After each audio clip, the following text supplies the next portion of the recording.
FIFA the ബെസ്റ്റിന്റെ award ഇന്നലെയാണ് ഒഫീഷ്യലായിട്ട് വന്നത്. അത് ഡെമ്പലേക്ക് അടിക്കുകയും ചെയ്തു. ഡെമ്പലേക്ക് അടിച്ചില്ല വലിയ അതിശയമൊന്നുമില്ല. കാരണം അൺബിലീവബിൾ സീസൺ ആണ് ഡെമ്പലേക്ക് കിട്ടിയത്. അതിൽ ഡെമ്പലേക്ക് ആകെ അടിക്കാൻ പറ്റാത്തത് ആ നാഷൻസ് ലീഗ് ആയിരുന്നു.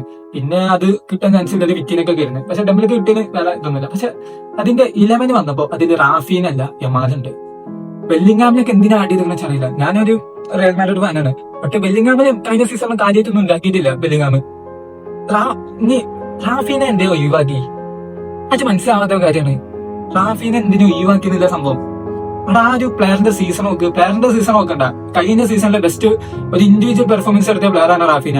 ഡെമ്പലെ, റാഫീന കഴിഞ്ഞ സീസണിലെ ബെസ്റ്റ് പെർഫോമൻസ് എടുത്ത പ്ലെയറാണ്. എന്നിട്ട് യമാലിന് എന്തിനാ അവിടെ വെച്ചാണ്? ആകെ 2 ഫോർവേഡ് ഉള്ളൂ. അത് ഡെമ്പലെ പിന്നെ വരേണ്ട റാഫീനാണ്. അല്ലെങ്കിൽ ബെല്ലിംഗാമിനെ ഒഴിവാക്കിയിട്ട് മുമ്പിൽ ഡെമ്പലെ, റാഫീന, യമാല് വെക്കണം.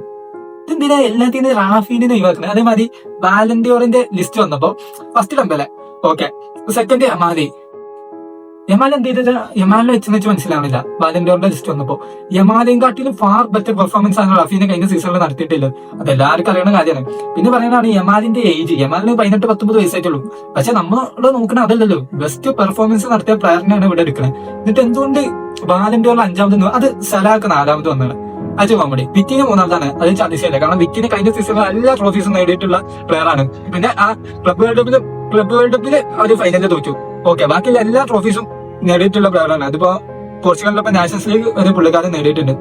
പിന്നെ എന്തുകൊണ്ട് റാഫീനിന്റെ കാര്യം വരുമ്പോഴാണ് ബാലൻഡിയറിൽ ഒന്നെങ്കിൽ ടോപ്പ് 3 അല്ലെങ്കിൽ ടോപ്പ് 2 വരേണ്ട പ്ലെയർ ആണ്. അത് വിറ്റിനെ ടോപ്പ് 3 ആക്കി വെച്ച് ഡൗട്ടൊന്നുമില്ല. പക്ഷെ റാഫീൻ എന്തായാലും ടോപ്പ് 2 വരേണ്ട പ്ലെയർ ആണ് റാഫീന ബാലൻഡിയറിൽ. ഇനി ഇതില് ടോപ്പ് 11 എന്തുകൊണ്ട് റാഫീനെ ഉൾപ്പെടുത്തില്ല?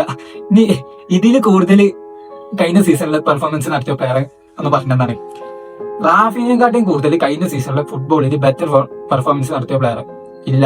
ഇൻഡിവിജ്വലി നോക്കുകയാണെങ്കിൽ പിന്നെ ഉള്ളത് എംബാപ്പയാണ്. പക്ഷെ എംബാപ്പയ്ക്ക് ട്രോഫീസ് ഇല്ല. അതിപ്പോ LaLiga, UCL, Copa del Rey കാര്യമായിട്ടുള്ള ഒരു ട്രോഫീസും ഇനിയിപ്പോ നാഷൻസ് ലീഗ് ആണെങ്കിൽ എംബാപ്പിന്റെ കയ്യിലില്ല. ഇപ്പൊ ഓക്കെ, എംബാപ്പിനെ പക്ഷെ ഇൻഡിവിജ്വൽ ആയിട്ട് എംബാപ്പ നല്ല പെർഫോമൻസ് നടത്തിയിട്ടുണ്ട്. റാഫീനെ ആകെ അടിക്കാത്തത് UCL മാത്രമാണ്. അത് സെമിഫൈനലിൽ വരെ എത്തി. UCL ബെറ്റർ പെർഫോമൻസ് എന്റെ അഭിപ്രായത്തിൽ പ്ലെയർ ഓഫ് ദി സീസൺ ഡെമ്പലേക്കാണ് കിട്ടിയത്. പക്ഷെ ഡെമ്പലേക്കാട്ടിൽ ബെസ്റ്റ് പെർഫോമൻസ് നടത്തിയ റാഫീനെയാണ്.